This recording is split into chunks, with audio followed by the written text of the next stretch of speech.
అసలు ఎందుకు ఇలా చేశావు? నేనేం తప్పు చేశాను నాకు ఇంత శిక్ష విధించావు? నా ప్రేమలో ఏ లోపం ఉందో నేను ఇంత మోసం చేశావు? పేదవాడినే నేను తగిన వాడిని కానైనా ఎందుకు ఇంత పని చేశావు? కనీసం ఇలా చేసే ముందు ఒక ఉత్తరమైన ఎందుకు రాయలేకపోయావు? నన్ను అడగకుండా నా పెళ్లి నిర్ణయించారు? నా మాట కాదనవనే నమ్మకంతో. క్షమించండి, నేను ఈ పెళ్లి చేసుకోను. అంటే ఎవరిని చూసుకోవాలని ఉద్దేశం? ఆ కృష్ణనేనా? రాధ, ఆలోచన లేని నీ మనసు, తొందరపడే నీ వయసు తీసుకునే నిర్ణయాన్ని నేను ఒప్పుకోను. నాన్న, ఈ పెళ్లి వల్ల జరిగే మంచి అయినా చెడ్డైనా అనుభవించేది నేను, సుఖమైనా దుఃఖమైనా భరించేది నేను. కనుక నా ఇష్ట ప్రకారమే కానివ్వండి. నీ అమ్మ పోయినప్పటి నుంచి అన్నీ నేనే నిన్ను పెంచినందుకు నా మాట కాదంటావా? సరేనమ్మా, నీ ఇష్ట ప్రకారం జరగని. నేనెంత, నా మాట ఎంత? ఆవేదనతో దుఃఖంతో నా గుండె ఆగి నేను చచ్చాక అలాగే చేసుకున్నా. హాయిగా ఉంటుంది, సుఖంగా ఉంటుంది. అమ్మా రాధమ్మ, కృష్ణుడు నువ్వు ఆడుకోవచ్చు, పాడుకోవచ్చు, ఒకరి మీద ఒకరు ఆశపడి ఉండొచ్చు. కానీ పెళ్ళెట్లాగమ్మా? 10 మంది ఏమనుకుంటారు? నౌకరు కొడుకు మోజులో పడి తండ్రి మాట కాదని పెళ్లి చేసుకుంటే నువ్వెంత చిలకరైపోతావో ఆలోచించమ్మా. అయ్యగారు ఇంకా తలెత్తు బతకలరా? ఇంట్లో నౌకర్లుగా చేరి సొమ్ము కోసం కొడుకుని ఆ ఇంటికి అల్లుని చేశారు అని అంతా ఆడిపోసుకుంటుంటే మేము మాత్రం ఎలా బ్రతకగలమమ్మా? చెప్పమ్మా, మా మాట కాదంటే మేము ఊరిపోసుకొని చూస్తాం. ఇంకా ఏమిటయ్యా దానికి చెప్పేది? మీరు నేను అంతా చచ్చాక అది మాత్రం సుఖంగా పెళ్లి చేసుకుంటుందయ్యా. ఈ తండ్రి పరువు ప్రతిష్ట మంట కలిస్తే మాత్రం దానికి ఏమిటయ్యా? దాని సుఖం అది చూసుకుంటాం. నీ ఆరోగ్యం అవసరమే బాబులు, మీరు లోపలికి పదండి బాబు. రాదమ్మా, ఇప్పుడు నువ్వు నాన్నగారి మాట కాదంటే నిజంగానే మనకు ఆయన దక్కరు. నా మాట విని ఈ పెళ్లికి ఒప్పుకోమ్మా.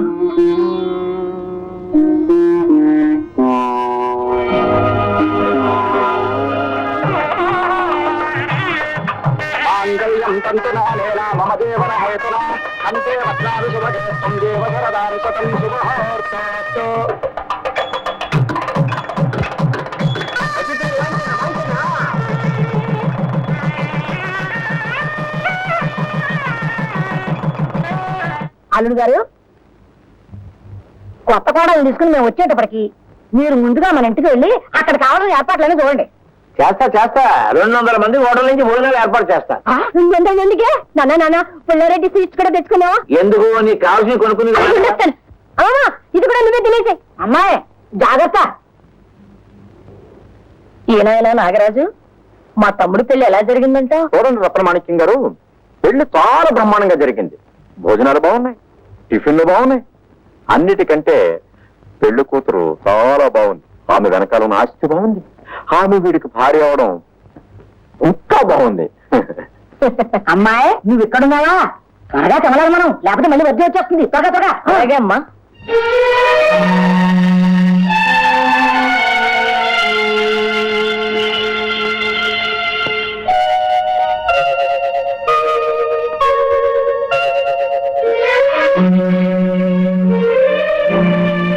ఆ పక్కన ఉండించరా నాన్న? అనుకోకుండా రాధమ్మకు సంబంధం కుదిరిందిరా. రాత్రి పెళ్ళైపోయింది. ఏం కృష్ణ, ముహూర్తానికి రాలేదే? శుభలేఖ అందలేదా? సరే లోపలికి వెళ్ళు. రంగయ్య, కార్ రెడీ చేయించు. అలాగే బాబు. హలో కృష్ణ గారు, ఎప్పుడు రావడం? ఇతను శివగోవిందం, మన బెస్ట్ ఫ్రెండ్, రాధ హస్బెండ్. నమస్కారం. వదినా, ఎవరు ఆ కుర్రాడు? ఈ ఇంటిలో ఒక రంగయ్య కొడుకు కృష్ణ. అమ్మా, రాధ అక్కడ.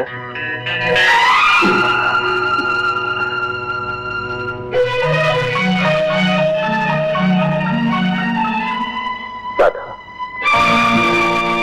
ఒకసారి ఇలా బయటికి రా.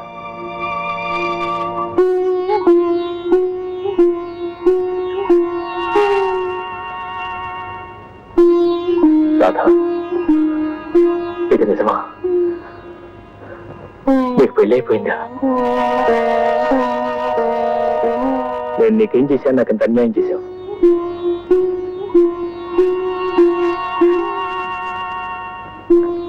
మాట్లాడే రాధ, మనం చెప్పుకున్న మాటలన్నీ అబద్ధాలేనా? మనం ప్రేమించుకోవటం, పెళ్లి చేసుకోవాలనుకోవటం అంతా భ్రమేనా? కృష్ణ, నీకు తెలుసా, రాధాకృష్ణులు ప్రేమికులు కావచ్చేమో కానీ ఆలు మగలు ఏనాడూ కాలేదు. కానీ ఆ రాధాకృష్ణుని మోసం చేయలేదు. కాదు, కృష్ణుడు రాధను అర్థం చేసుకున్నాడు. రాధా, చూడు, అనుకోనిది జరగటమే జీవితం. జరిగిన వాటితో రాజీ పడగలవాడే మనిషి. అసలు ఎందుకు ఇలా చేశావు? నేనేం తప్పు చేశాను నాకు ఇంత శిక్ష విధించావు?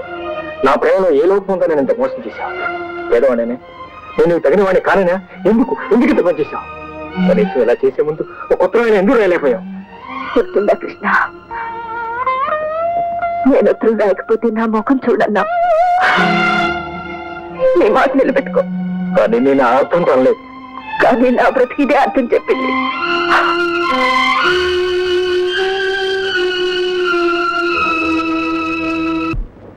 కాఫీ తీసుకోండి.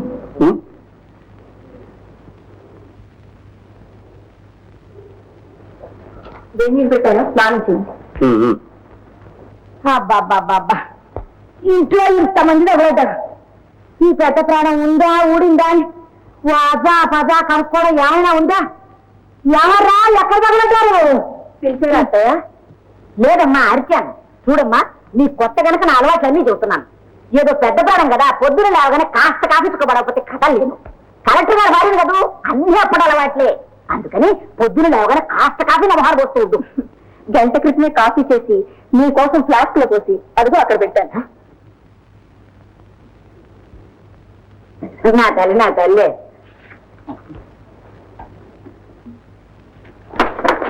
ఏంటి అమ్మా?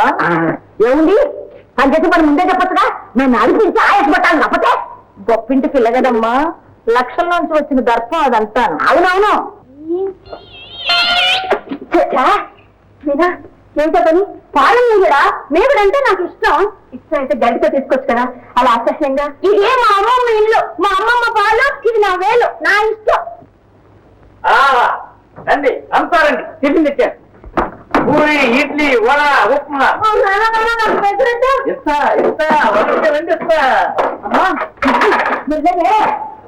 ఇడ్లీ దూరి పింజేలా ఉన్నాయి. ఈ హోటల్ అనుకుంటానే. అమ్మాయి కోడపిల్ల, అందరూ టిఫిన్ చేస్తున్నాం, మంచిగా తీసుకురా. ఆ జల్లకుండా ఇంట్లో వచ్చిన మీ ఇష్టం వచ్చిన టిఫిన్ తెప్పించుకు తిట్టురా. అదే కదా నా అర్థం ఇవ్వాలి. ఇస్తా, ఆయాస పడకండి, ముందు కూర్చోండి. ఈయనవ్వకండి. సోనమూర్తి గారు, ఈ పెసరట్టు, ఇడ్లీ, ఉప్మా, వడ ఇవన్నీ డబ్బిచ్చి తెచ్చినవి కాదు, మా ఖాతాలో తెచ్చినవే.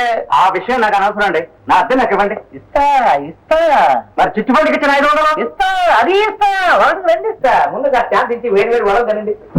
తీసుకోండి, తీసుకోండి. ఈ పూరి తీసుకోండి. అబ్బా, ఏం సంతరిస్తారు? కానివ్వండి, కానివ్వండి. ఇప్పటికి నాకు శాంతిగా ఉంది.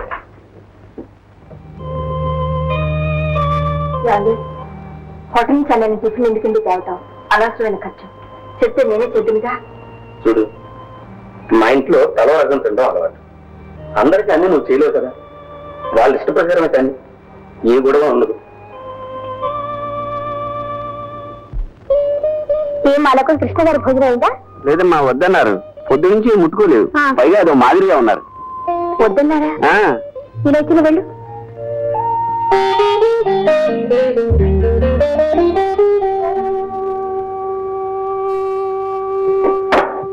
డాక్టర్ గారు, ఎవరి మీద వెనకతో నిరాహార దీక్ష ఆరంభించారో తెలుసుకోవచ్చా? మనసేం బాగుండలేదు. మనసరేదున్నాక బాగుండడం బాగుండకపోవడం దానికి సహజం. అందుకు మంది అన్నం మానేయడం కాదు, బాధల్ని మర్చిపోవడమే. సిల్లీగా కొన్ని తేలిగ్గా మర్చిపోలేం. అసలు లైఫ్ ని తేలిగ్గా తీసుకుంటే మర్చిపోవడం మరీ తేలిక. ఇంతకీ ఏం జరిగింది? అంత బాధ పెట్టే కేసు ఏమిటో ఈ సిల్లి గర్ల్కి చెప్పాల్సింది, ప్లీజ్. చాలా కాలంగా నేను కేసు విషయంలో కృషి చేస్తున్నాను, విజయం పొందాలని తాపత్రయపడ్డాను. కానీ ఇప్పుడు ఆ పేషెంట్ నా చేతిలో శాశ్వతంగా దూరం అయిపోయింది. అంతే కదా. చూడండి, మనుషుల్లాగా గెలుపు ఓటమి సమానంగా చిరునవ్వుతో ఎదుర్కోవాలి. కానీ ఇది నా జీవన ధ్యేయంగా, జీవితాశయంగా అనుకున్న కేసు రజని. కావచ్చు, అంత మాత్రాన మనసు పాడు చేసుకుంటారా? I don't agree. ఒక మొక్క వాడిపోయిందని తోటమాలి తలపట్టు కూర్చోకూడదు, మిగిలిన మొక్కలు భద్రంగా చూసుకోవాలి. డాక్టర్ అంతే. మరో విషయం చెప్పనా? చావు, పుట్టుక, సంతోషం, విషాదం వీటన్నిటికీ అతీతంగా ఉండేది ఒకడు భగవంతుడు, రెండు వైద్యుడు. Am I correct? Correct, you are correct. పోగొట్టుకున్న దాని గురించి మర్చిపోవాలి. Thank God. బుద్ధుడికి బోధి చెట్టు కింద జ్ఞానోదయం అయితే డాక్టర్ గారికి మా ఇంటికి అప్పుతుండయింది. సరే, కాసేపు మీ హాస్పిటల్, ఆపరేషన్లు, కేసులు, మందులు అన్ని మర్చిపోండి. ఈ రోజు వంట ఏంటో తెలుసా? గోంగూర పప్పు, గుత్తొంకాయ. ఓ పట్టు పెట్టండి. కానివ్వండి. తెలుగు